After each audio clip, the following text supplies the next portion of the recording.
الحمد للہ وحدہ والصلاة والسلام علی من لا نبی بعدہ اما بعد فاعوذ باللہ من الشیطان الرجیم بسم اللہ الرحمن الرحیم قال اللہ تبارک وتعالی فی القرآن المجید یتجرعہ ولا یکاد یسیغہ ویأتیہ الموت من کل مکان وما هو بمیت ومن ورائہ عذاب غلیظ صدق اللہ العظیم۔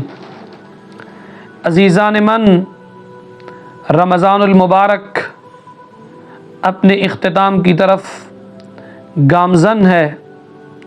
رمضان المبارک کی کس قدر عظمتیں ہیں اور کس قدر برکتیں ہیں، رمضان المبارک کی عظمتوں سے کون واقف نہیں ہے۔ جب رمضان المبارک تشریف لاتا ہے تو مسلمانوں کی خوشی دیکھنے والی ہوتی ہے، انسان کی زندگی کا انداز ہی تبدیل ہو جاتا ہے، مسجدیں آباد ہو جاتی ہیں، عبادت و تلاوت کی لذت بڑھ جاتی ہے۔ اس کے ساتھ ساتھ سحر و افطار کی بھی اپنی اپنی خوب بہاریں ہوتی ہیں۔ یہ ماہ مبارک عبادات کا ایک دریا بہا دیتا ہے۔ انسان اس مہینے کے اندر اپنے رب ذوالجلال کے حضور خوب عبادتیں کرتا ہے۔ اس ماہ مقدس کے اندر، رمضان المبارک کے آخری عشرے کے اندر، لوگ مساجد کے اندر اعتکاف کے اندر بیٹھتے ہیں۔ اعتکاف کے اندر بیٹھ کر مسائل دینیہ کو سیکھتے ہیں، قرآن کی تلاوت کا انداز سیکھتے ہیں، قرآن کو تلفظ کے ساتھ پڑھنا سیکھتے ہیں، قرآن کریم کی ادائیگی خوبصورت انداز کے ساتھ سیکھتے ہیں۔ ساتھ ساتھ نیکیوں کا جذبہ بڑھایا جاتا ہے معتکفین کا، اور برائیوں سے نفرت دلائی جاتی ہے۔ لیکن آج یہ رمضان المبارک اختتام کی طرف گامزن ہے۔ جو لوگ اس کی آمد کے اوپر خوش ہو رہے ہوتے ہیں، اس کی آمد کے اوپر خوشی کا اظہار کر رہے ہوتے ہیں، اور جب یہ جانے لگتا ہے تو پھر نیک جو لوگ ہیں، ہمارے جو متقی اور پرہیزگار لوگ ہیں، وہ اپنے غفلت میں گزارے ہوئے ایام اگرچہ وہ عبادات کے اندر گزارتے ہیں، لیکن ان کی عجز و انکساری کا عالم یہ ہوتا ہے کہ غفلت میں گزارے ہوئے ایام رمضان المبارک کا خوب صدمہ ہوتا ہے۔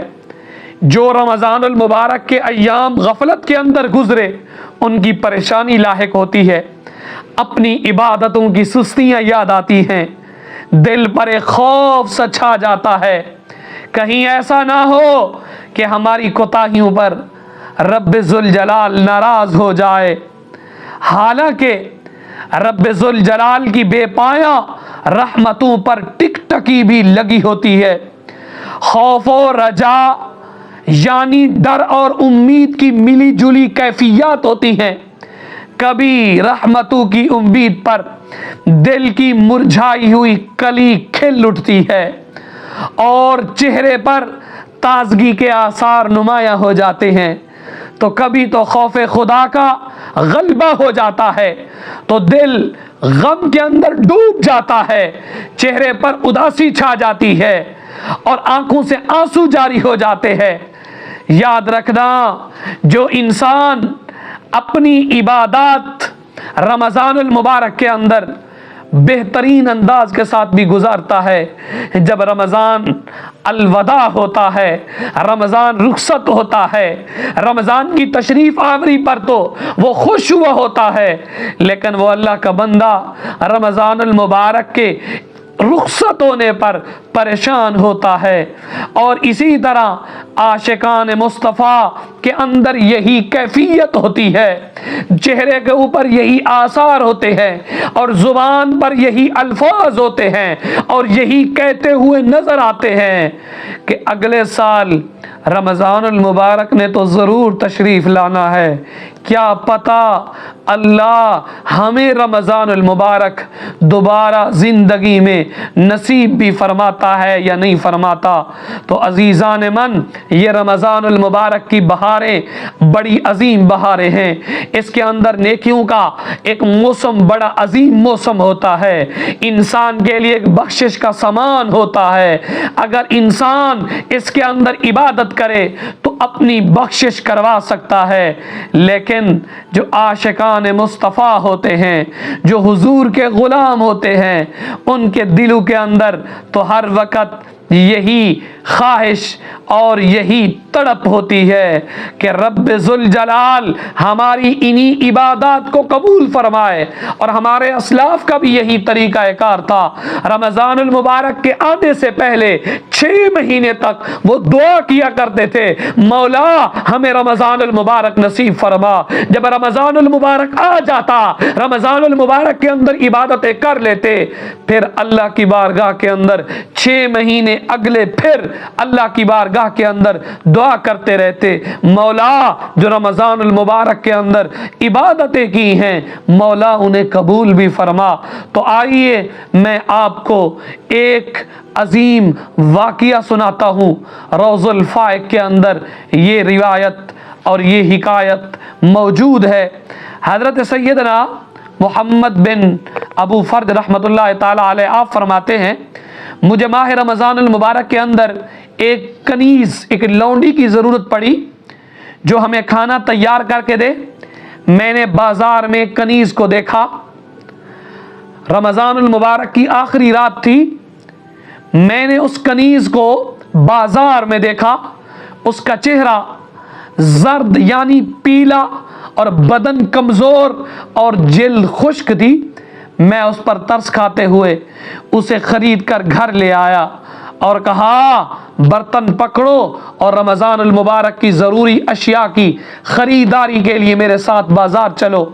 تو وہ کہنے لگی، اے میرے آقا، میں تو ایسے لوگوں کے پاس تھی جن کا پورا زمانہ ہی گویا رمضان ہوا کرتا تھا، یعنی وہ لوگ رمضان المبارک کے فرض روزوں کے علاوہ نفلی روزے بھی کثرت سے رکھتے تھے، دن رات عبادت میں مشغول رہا کرتے تھے۔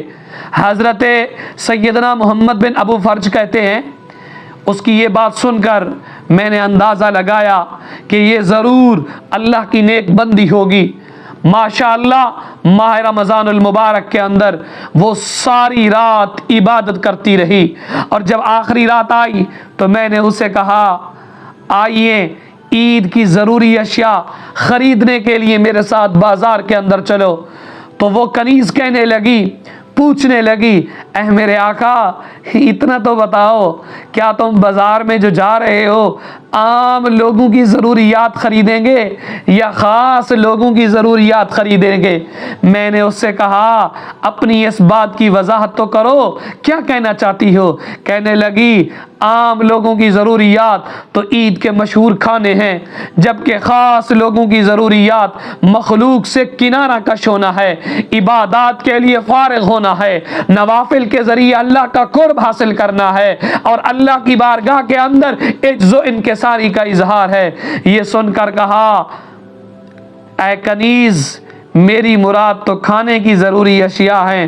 اس نے پھر پوچھا، اے محمد بن ابو فرج اتنا تو بتاؤ، اتنا تو بتاؤ، یہ بتاؤ جو جسموں کی غذا ہے وہ خریدنے جا رہے ہو، جو کھانے کی اشیاء آپ خریدنے جا رہے ہو وہ کھانا جو ہے وہ کون سا کھانا ہے، وہ کون سی چیزیں آپ خریدنے کے لیے جا رہے ہو؟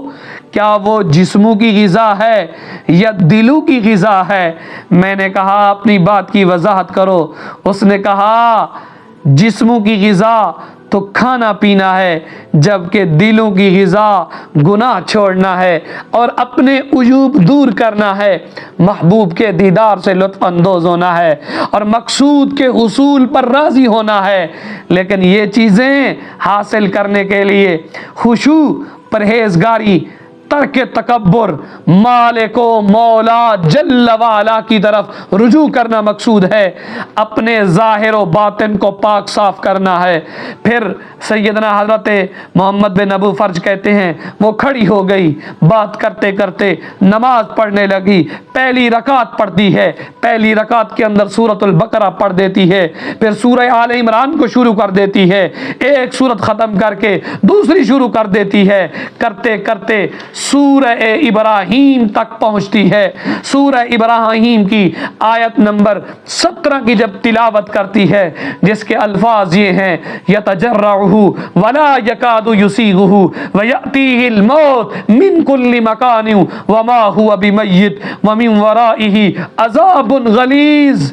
روتی ہوئی اس آیت کو بار بار پڑھتی ہے، پھر دہراتی ہے، پھر پڑھتی ہے، پھر پڑھتی ہے، پھر پڑھتی ہے، حتیٰ کہ اسی آیت کو پڑھتے پڑھتے اس کی روح قفس انصری سے پرواز کر گئی۔ میں نے جب اسے ہلایا، سیدنا حضرت محمد بن ابو فرج فرماتے ہیں، تو اس کے اندر سانس نہیں تھی، اس کے اندر حرکت کی سکت نہیں تھی، وہ اپنی جان اللہ کے حضور سپرد کر چکی تھی۔ عزیزان من، اس حکایت سے یہ درس ملتا ہے، جب رمضان المبارک کا آخری دن ہو تو ہم بازار کی جانب نکل جاتے ہیں، ہم بازاروں کی رونق بن جاتے ہیں، حالانکہ پتہ ہونا چاہیے جو آخری دن ہوتا ہے وہی تو اللہ کی بارگاہ کے اندر گڑ گڑانے کا دن ہوتا ہے، وہی تو حضور کے غلاموں کے رونے کا دن ہوتا ہے، اللہ کو یاد کرنا ہوتا ہے، اللہ کی بارگاہ کے اندر رو رو کر دعا کرنا ہوتا ہے۔ وہ کیسی عظیم کنیز تھی جس نے رو رو کر قرآن کی تلاوت کر کر کے اپنی جان اللہ کے حضور پیش کر دی۔ میں دعا گو ہوں رب ذوالجلال کی بارگاہ میں، رب تعالی ہم سب کو بھی اسی طرح اپنی آخری رات کو عبادات کے اندر گزارنے کی سعادت عطا فرمائے۔